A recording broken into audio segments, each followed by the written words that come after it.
अपने पति के मर जाने के बाद वो गरीब चिड़िया अपना गुजर बसर दूसरे पक्षियों के कपड़े सिलाई करके करती थी। मम्मा, आपने कपड़े सिलाई करना किससे सीखा था? मैंने कपड़ों की सिलाई का काम अपनी मम्मा से सीखा था। अच्छा, क्या नाना भी कपड़े सिलाई कर लेती थी? बहुत अच्छे, आपकी नाना तो बहुत अच्छे से सिलाई का काम कर लेती थी। बेटा, अच्छा अब मुझे काम करने दो, पहले ही बहुत देर हो गई है। ऐसा कहते हुए वो चिड़िया फिर से अपना काम शुरू करती है। वो सारा दिन घर के काम करती और फिर रात को देर तक कपड़े सिलाई करती। ऐसे उसका गुजारा अच्छे से हो रहा था। पड़ोसन गौरी कव्वी चिड़िया की सिलाई मशीन की आवाज से बहुत तंग थी। कालू, ये लो, फिर शुरू हो गई वो चिड़िया। अब समझो सारी रात मुझे जाग कर ही गुजारना होगी। मुझे इसकी मशीन से चिढ़ है।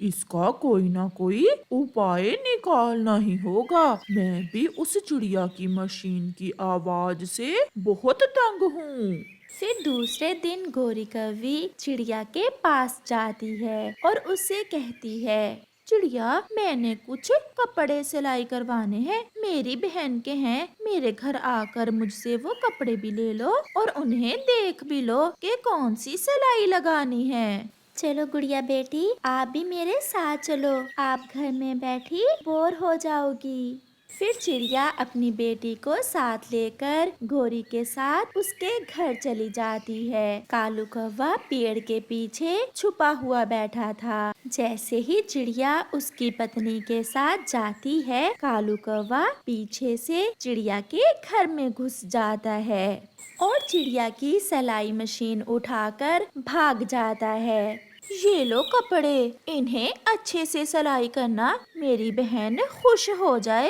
कपड़े देखकर। गौरी बहन, सादी सिलाई लगानी है या कोई लेस भी लगानी है? इतने पैसे नहीं है मेरे पास, सादा ही लगा देना। वो सीधा दूसरे जंगल के बाजार जाता है और वहां जाकर एक पक्षी को चिड़िया की सिलाई मशीन बेच देता है। फिर चिड़िया गौरी से कपड़े लेकर अपने घर चली जाती है। घर जाकर वो देखती है कि उसकी सिलाई मशीन तो घर में नहीं है। वो बहुत परेशान हो जाती है। गुड़िया बेटी, हमारी सिलाई मशीन कहाँ है? ये क्या हो गया? कौन चुरा कर ले गया मेरी सिलाई मशीन? ऐसे गुड़िया और उसकी मम्मा रोने लग जाती हैं। मम्मा, अब हम क्या करेंगे? हमारे घर का गुजारा कैसे होगा? वो जालिम तो 200-400 में वो सिलाई मशीन बेच देगा, मगर उसे क्या पता कि हमारे घर का चूल्हा बंद हो जाएगा। ये लो गौरी, 400 रुपए, और चलो पार्टी करने जाते हैं। आज रात को सुकून से सोएंगे, ना रही चिड़िया की सिलाई मशीन और ना आएगा शोर। और अब चिड़िया भूखी मरती यहाँ से चली जाएगी और मेरी जान छोड़ देगी। फिर वो दोनों पति पत्नी पैसे लेकर पार्टी करने चले जाते हैं। ऐसे ही कुछ दिन गुजर जाते हैं और फिर चिड़िया अपनी बेटी को साथ लेकर लूसी कबूतरी के पास जाती है। लूसी बहन, मैं किसी काम से आई हूँ आपके पास। बताओ बताओ चिड़िया बहन, क्या काम है? लूसी बहन, किसी चोर ने मेरी सिलाई मशीन चुरा ली है और मेरे पास इतने पैसे नहीं कि मैं नई सिलाई मशीन ले सकूं। ये चोर भी किसी की मजबूरी नहीं समझते। भला क्या करेगा वो चोर सिलाई मशीन चुरा कर? लूसी बहन, मुझे कुछ पैसे उधार दे दें, मैं नई सिलाई मशीन लेकर आपके पैसे आपको वापस लौटा दूंगी। चिड़िया बहन, मेरे पास ज्यादा तो नहीं, केवल 500 रुपए हैं, ये आप ले जाएं और जब आपके पास हुए तब मुझे लौटा देना। फिर चिड़िया लूसी को धन्यवाद बोलती है और वहाँ से चली जाती है। बहन, 500 में नई मशीन तो नहीं आएगी। हाँ, मेरे पास एक पुरानी मशीन पड़ी हुई है जो थोड़ा बहुत काम करती है। आप वो मशीन ले जाएं। मम्मा, हम वही मशीन ले जाते हैं और जो थोड़ी बहुत खराबी होगी आप उसे ठीक कर लेना। ठीक है भाई साहब, आप मुझे वही मशीन दे दें। फिर चिड़िया 500 में वो पुरानी मशीन लेकर वहाँ से चली जाती है। घर जाकर चिड़िया उस मशीन को चलाती है, मगर वो सिलाई मशीन तो घूम ही नहीं रही थी, वो तो कुछ ज्यादा ही खराब थी। गुड़िया बेटी, उस पक्षी ने हमें ठीक कहा है, ये मशीन तो बिल्कुल खराब है, ये तो कबाड़ के सिवा कुछ नहीं है। मम्मा, हमारा 500 भी गया और कुछ मिला भी नहीं, अब हम क्या करेंगे? करना क्या है बेटा, मैं कल जाकर उसे ये मशीन वापस करके अपने 500 रुपए वापस ले लूंगी। फिर वो माँ बेटी बहुत निराश होकर सो जाती हैं। आधी रात थी जब चिड़िया के घर के दरवाजे पर दस्तक होती है और एक यात्री पक्षी वहाँ आता है। चिड़िया दरवाजा खोलती है। मैं यात्री हूँ चिड़िया, मुझे कुछ खाने को दो, मैं बहुत भूखा हूँ। मैं तो बहुत गरीब हूँ पक्षी जी, मेरे घर में केवल 3 दाने चनों के सिवा और कुछ नहीं है, मैं वही आपको दे सकती हूँ। फिर चिड़िया उस पक्षी को वो 3 दाने चनों के दे देती है। जो किसी की मदद करता है, ऊपर वाला खुद उसकी मदद करता है। ऐसा कहते हुए वो पक्षी वहाँ से गायब हो जाता है। चिड़िया बहुत हैरान थी कि ये कैसा पक्षी था और अचानक गायब कैसे हो गया। चिड़िया घर में जाकर सो जाती है। चिड़िया अभी सोई ही थी कि उसे सिलाई मशीन के चलने की आवाज आती है। ये तो सिलाई मशीन की आवाज है। चिड़िया उठकर देखती है तो उसकी वही पुरानी सिलाई मशीन अपने आप चल रही थी और तरह तरह के कपड़े सिलाई कर करके निकाल रही थी। चिड़िया जल्दी से अपनी बेटी गुड़िया को जगाती है। गुड़िया, ये कैसा चमत्कार है, ऐसा कैसे हो सकता है? ये मशीन तो कपड़ों के ढेर लगाए जा रही है। मम्मा, मुझे तो ये कोई जादुई सिलाई मशीन लग रही है। वो माँ बेटी सारे कपड़े इकट्ठे करती हैं और फिर सिलाई मशीन को रोक देती हैं। वो दोनों माँ बेटी बहुत खुश थीं। सुबह हो जाती है और चिड़िया वो सारे कपड़े बाजार में जाकर बेच देती है। पहले ही दिन चिड़िया के पास इतने पैसे आ गए थे कि चिड़िया ने इतने पैसे सारी जिंदगी ना देखे थे। बहन, ऐसा कपड़ा और ऐसी सिलाई मैंने पहली बार देखी है। आप मुझे हर रोज ऐसे ही कपड़े दे जाया करना।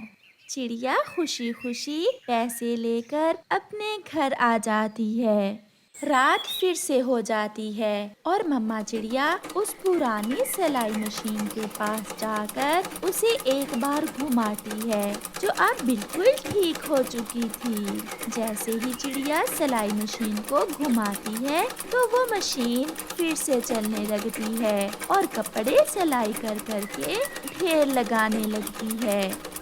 कालू, ये क्या? चिड़िया के घर से फिर से सिलाई मशीन की आवाज आ रही है। चलो तो जाकर खिड़की से देखें। फिर गोरी और कालू चिड़िया के घर जाते हैं और खिड़की से देखते हैं और उनकी आंखें खुली की खुली रह जाती हैं। कालू, ये क्या? हमने तो चिड़िया की सिलाई मशीन चुराई थी कि वो भूखी मरेगी। इसे तो कोई जादुई सिलाई मशीन मिल गई है जो खुद से ही कपड़े सिलाई कर करके निकाले जा रही है।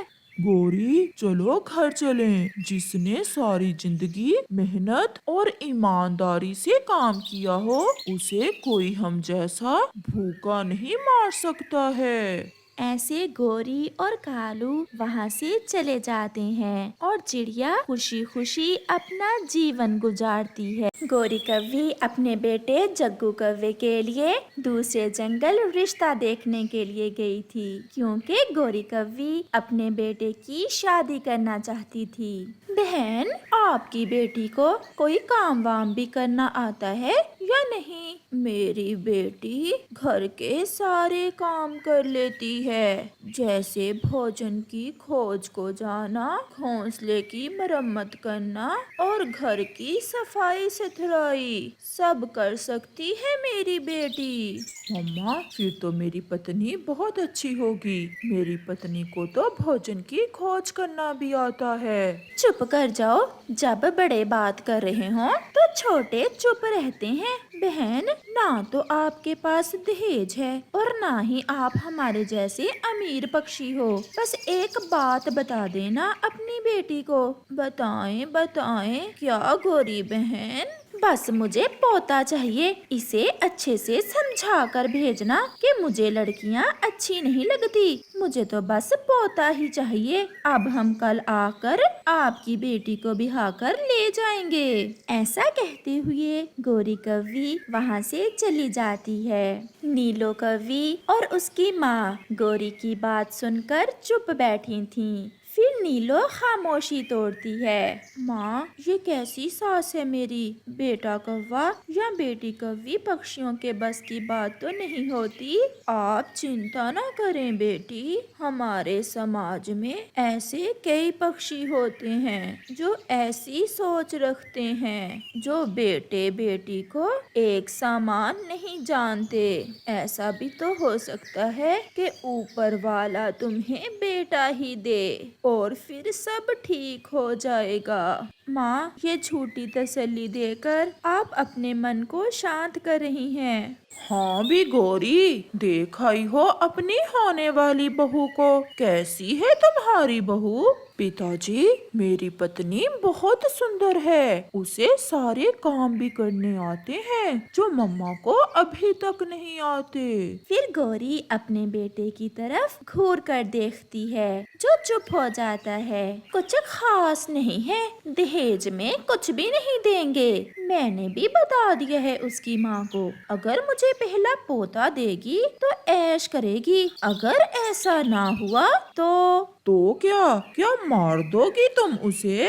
ये तो समय ही बताएगा। अच्छा, अब चुप कर जाओ, मुझे बहुत नींद आ रही है और वैसे भी कल अपने जग्गू को बिहाने भी जाना है। फिर वो सब सो जाते हैं। दूसरे दिन गोरी कव्वी जग्गू को साथ लेती है और उसकी शादी करने के लिए दूसरे जंगल चली जाती है।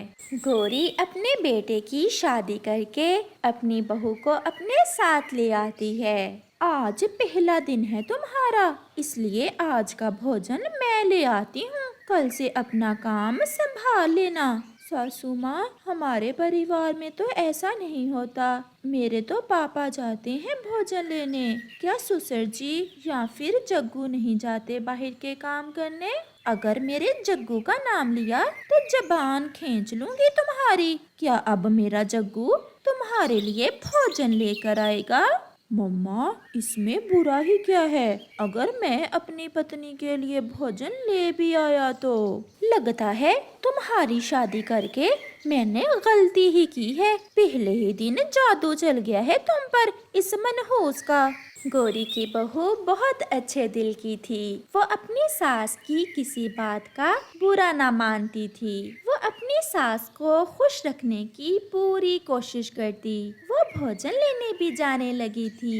वो अपनी सास के लिए तरह तरह के फल लेकर आती, मगर उसकी सास उससे कभी खुश ना होती थी। ये कैसा फल है? ये तो खट्टा है। सासू माँ, संतरा है, इसमें थोड़ी बहुत खटास तो होती है। आप ये अंगूर खाकर देखें, ये बहुत मीठे हैं। ऐसे ही कुछ दिन गुजर जाते हैं और फिर एक दिन गोरी की बहू एक अंडा देती है, जिसे देख सब बहुत खुश थे। सासू माँ, अब वो दिन दूर नहीं जब हमारे घर में छोटे से पक्षी की काएं काएं होगी। हाँ, मगर उससे पहले मुझे जांच करना होगी कि इस अंडे से बेटा कौवा निकलेगा या बेटी कव्वी। लाओ ये अपना अंडा मुझे दो, मैं अभी बुलबुल से इस अंडे का टेस्ट करवा कर लाती हूँ।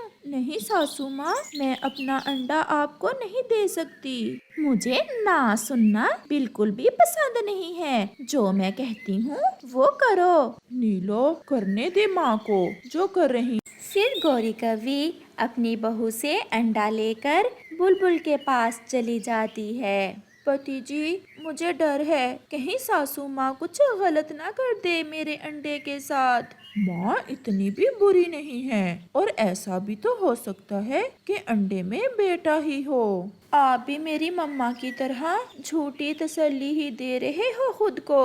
और अगर बेटी कौवी हुई तो फिर क्या सासू माँ मेरा अंडा सुरक्षित घर ले आएंगी? ये सुनकर उसका पति जग्गू कौवा खामोश रहता है। ये लो बुलबुल, 10 दाने चावल के और साथ ये 2 दाने ज्यादा। अब मुझे अच्छे से इस अंडे का चेकअप करके बताओ कि इस अंडे से बेटा निकलेगा या बेटी। जंगल की सरकार की तरफ से ऐसा बताने की इजाजत तो नहीं है। हाँ, अगर आप जिद कर रही हैं तो किसी को ये ना बताना कि मैंने आपको ये सब बताया है। फिर बुलबुल अंडे का चेकअप करती है। बधाई हो बहन गौरी, आपके इस अंडे में आपकी पोती है जो आपकी तरह की ही होगी। मोटो, लाओ मेरे चावल भी वापस करो। एक अंडे में पोती की बुरी खबर दे रही हो और दूसरा बधाई दे रही हो। ये चावल तो आपने फीस के दिए थे।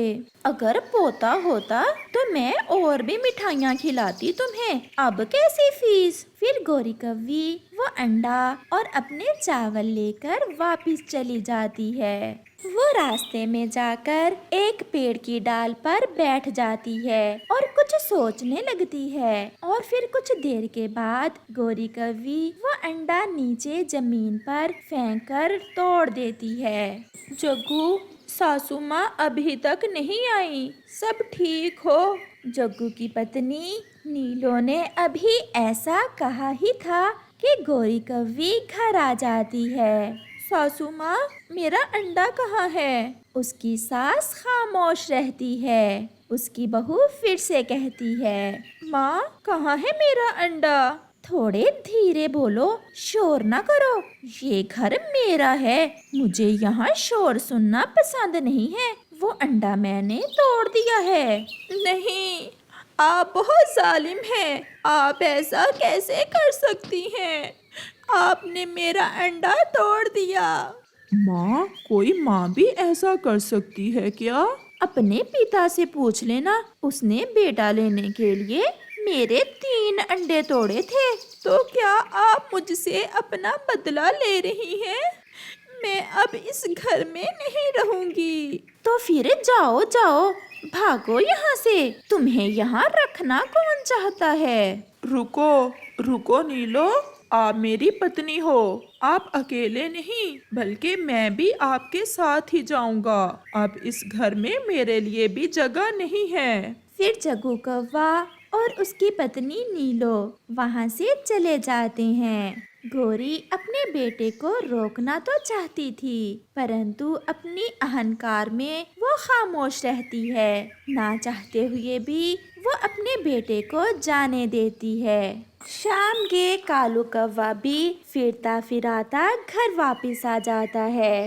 ये जग्गू और बहू कहाँ हैं? जादू कर दिया है उस कलमोही ने मेरे बेटे पर। उसे अपने साथ लेकर घर छोड़कर चली गई है। क्यों? क्या हुआ? उसके अंडे में बेटी थी और मैंने तोड़ दिया उसका अंडा। प्यारे दोस्तों, इस कहानी का अगला भाग देखने के लिए कल तक इंतजार करें। और आपको ये वाला भाग कैसा लगा है हमें कमेंट करके जरूर बताना।